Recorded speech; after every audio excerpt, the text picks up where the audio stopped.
Okay, so I just got done watching episode 3 of Daredevil Born Again, and there was a lot that happened in this episode, so let's go ahead and dive right into it. So, White Tiger's identity was revealed to the public, to the court, through Matthew Murdoch. Matthew Murdoch got up in front of everyone and showed them the White Tiger mask, accusing his client of being the White Tiger, of being, being the hero of New York City, of being the vigilante that keeps everybody safe at night, as he's the one who's replacing, Daredevil's role while he is gone.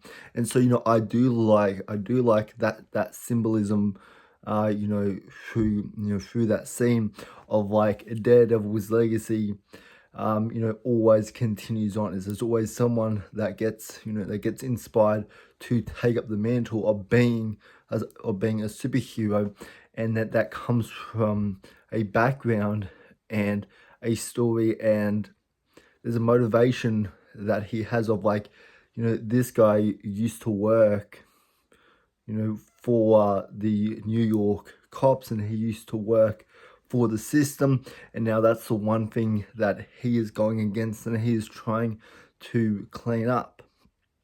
And so, I really do like that scene, but the fact that Matthew Murdoch, gets up in front of the public, gets up in front of, the court, and just flat out says and accuses his, partner of being a white tiger, when, he has kept this hidden probably, for months, for years at this point, because when the show picks up, I believe it was 3 years later after the opening scene of episode 1.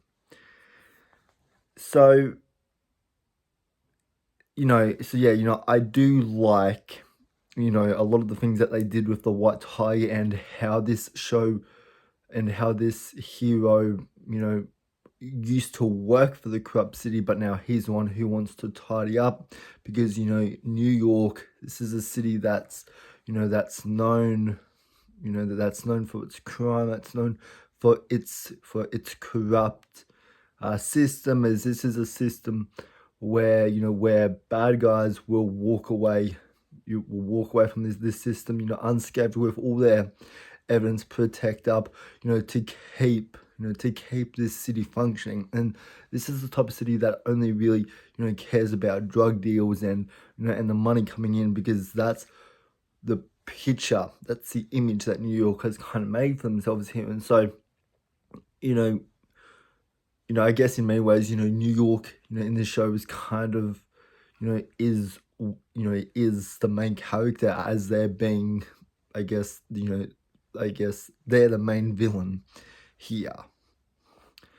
And then Fisk is, kind of takes a bit of a sidestep in this one, but he definitely does have his time to shine, and he's still an interesting character. There's definitely something under the surface of his character that I'm waiting to be revealed. But once again, I like his character. Let's see what else was in this episode. We had the ending. The ending is definitely something I do want to talk about here, because okay, so the episode ends with Hendrik. He's not guilty, and so he gets off and continues to live his life.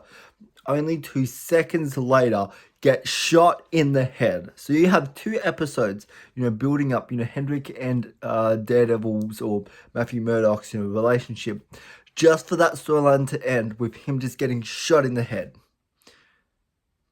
And after he's been, after he's been claimed, not guilty. And that's the way you end his story and his arc, is just getting shot in the head. I don't like that, because I felt maybe this show could have gone the direction of like White Tiger, kind of brings out Daredevil in Matthew Murdoch, and this could have been like, like a duo that this show could have focused on.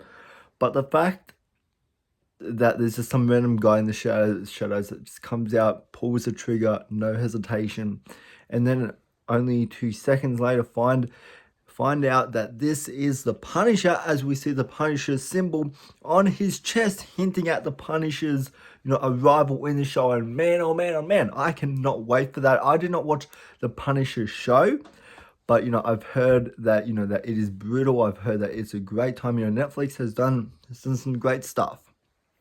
And so, I am looking forward to seeing this character. This has always, been a character that's really, hardcore. So, I'm really looking forward to seeing what these next couple of episodes offer. So, episode 4, bring it on.